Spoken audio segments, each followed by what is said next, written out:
পৃথিবীর মধ্যে নবীর প্রেমে যদি নিজেদেরকে একটু ভাসিয়ে দিতে পারি, নবীর প্রেমে যদি নিজেদেরকে একটু উজাড় করে দিতে পারি, নবীর প্রেমে কোনো কিছু একটু স্বাক্ষর রাখতে পারি, নবীর প্রেমে যদি একটু অবদান রাখতে পারি, নবীর প্রেমের একটু সাক্ষী হতে পারি, তাহলে আমার জীবন আপনার জীবন এই পৃথিবীতে এবং আখিরাতে উভয় জাহানের জন্য ধন্য হবে।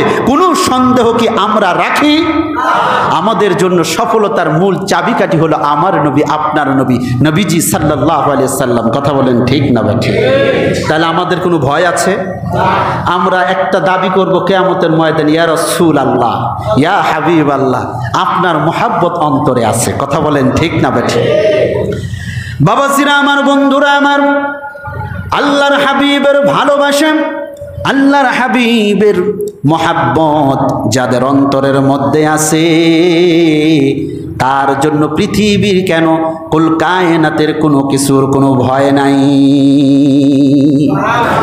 নবীজি যেখানে আছেন আল্লাহর রহমত সেখানে আছেন, নবীজির নাম যেখানে আছেন সেখানে আল্লাহর নাম আছেন, নবীজির ভালোবাসা যেখানে আছে আল্লাহর ভালোবাসা সেই জায়গায় আছে। কথা বলেন ঠিক না বেঠি?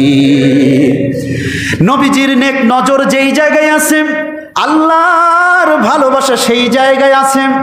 ও আমার যুবক ভাইরা, মুরব্বী ভাইরা, জীবনের যতটা দিন আমরা অতিবাহিত করব আল্লাহর ভালোবাসা নিয়ে, নবীর মহাব্বত অন্তরে নিয়ে করব। প্রতিটা কাজের মধ্যে বরকত দিবেন একজন, তার নাম কি? বলেন সুবহানাল্লাহ।